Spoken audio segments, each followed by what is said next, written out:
Hi, today I'm here to talk to you about certain spiritual paradigms that mirror a marriage relationship.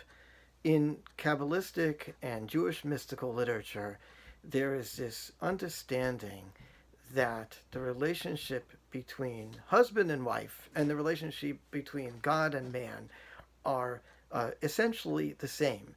That there's a very deep spiritual bond and connection. And we find different examples of such in Midrashic literature. In Medrash Tanchuma, Parshas and also, it talks about how God and the Jewish people are married together. There's a discussion in the Zohar, Moshe Ish Elohim in Zohar, Chelak Aleph, Daf Kuf Lamed Vav. It discusses this idea that Moshe is literally a man of God, meaning a husband to God. And just like a husband can break a wife's vow and get her to change her mind, so too God's is in such a relationship with Moses that Moses can get God to change his vows. Kind of like the symbolic content of Kol Nidre on Yom Kippur night. But why is all this important? It's important because there's a deeper truth at play over here.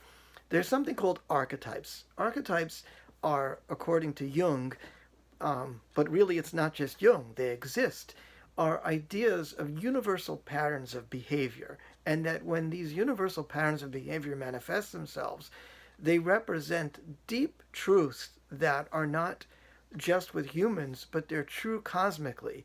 And it makes a lot of sense if you think about it.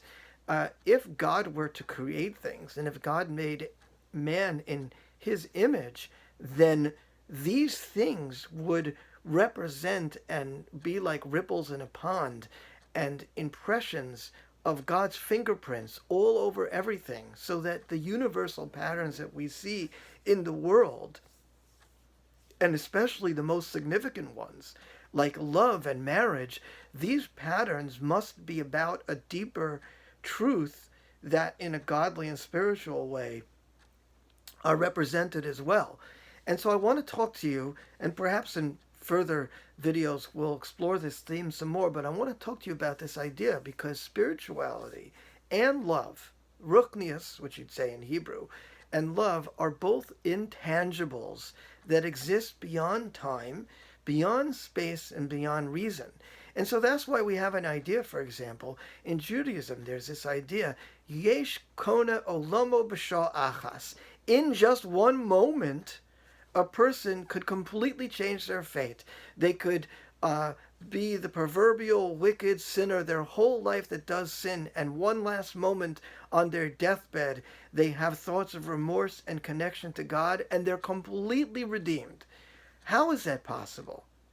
But if you think about it, in a relationship, it's absolutely possible. Just at the moment that you're the furthest away from somebody, a reconciliation could be achieved. And that reconciliation happens in the heart. It's not rational. It's a connection that two people form.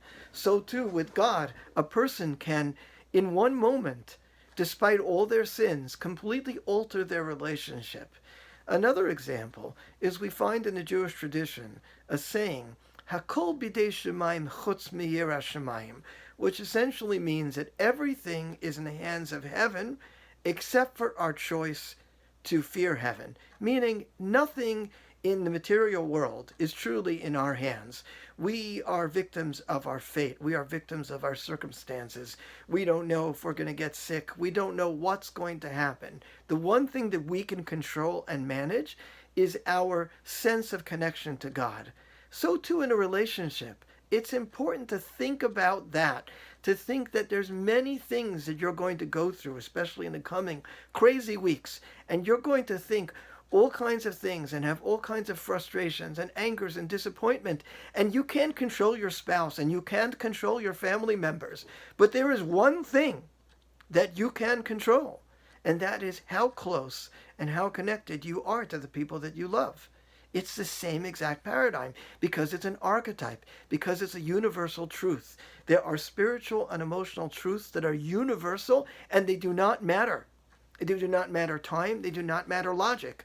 They are totally just there. So think about that. No matter what's going on, no matter how angry, no matter how hurt, no matter how disappointed, no matter how stressed you have the choice how close you're going to be to the people that you love or how close you're going to be to God.